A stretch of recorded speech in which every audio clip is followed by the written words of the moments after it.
It was about 100 yards off of shore. Oh, wow. Saw this disc. It was like a silver classic disc shape, no windows, no nothing. And it just was matte, and it just emerged, and it hovered probably like 20 feet above the ocean. And all the foam, the sea foam was just falling off of it. And within a New York minute, that thing shot up into the sky, and I watched it like become a star. It got so small. And then I saw this, it looked like a portal was opening up, and it just disappeared. And that was the end of it. And I was gobsmacked. I was like, what the heck did I just see? And Yeah, imagine. and so that got me down all these rabbit holes. And I had a friend there who told me he was a member of MUFON at the time. And he said, oh, MUFON had gotten like 350 calls from people all along the beaches there who saw this from different angles. So I know that I wasn't alone. And so one thing led to another. And I wrote the first book, which came out in 2012. And my conclusion is that they're coming from inside the earth. And this is why they're in the Bible. This is why they're in all these ancient scriptures. This is why they're in folklore and mythologies. And they're all pretty much more or less the same thing. Okay. And even the Amazonian, Brazilian indigenous tribes, when they were shown pictures of the Greys, they thought, oh, we know who they are. They come from inside the earth. We see them coming and going.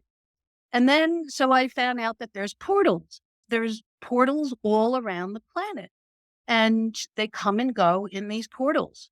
So when Chaim Eshed said Galactic Federation on Earth, I took note of that it wasn't all these other groups that people are connecting with. This was happening right here. And then I took some of the information, my own research, and connected the dots to what he said, that this has been going on for a while because we have other whistleblowers who have come forward. For instance, William Tompkins, okay, who you know who he was. He was a lifelong aerospace engineer. And again, at the age of 88, these octogenarians, I guess they feel like, oh, they've lived their life. What do they got to lose? They have to tell people what's going on. And that's exactly what his intention was. And he did. And they, in fact, MUFON named their 2017 symposium after him. And that was the first time they called it the Secret Space Program, because that's what he was basically testifying to. That he worked on it. Yeah, and yes, and I remember that symposium. I remember seeing that online. And as I've been studying this and learning about this, I was first exposed to this all around 2000 when YouTube dropped, and I had no idea that there was any sort of thing going on. I just stumbled upon this, and I wrestled with the topic for about 3 years, going back and forth with it. And then you get to this point where you hear respectable people high up, clearances, no reason to say these things. They're not making any money, and they're saying these wild things. And I got to this point where I was like, there's probably several different things going on here. And that's why everyone's very confused about what it is, because it's not just one it. Right. It's like you said, there's probably something going on here on the planet now. And that's Mhm. maybe what a lot of people see. And then there may be something that's coming from outside the solar system, or there may be something coming from a different time, or there may be something coming from a different dimension. And so it gets confusing Mhm. because we may have multiple types of things coming. And this may be why we have reports of so many different kinds of looking things, I because it's not agree. just one thing. Um, Totally.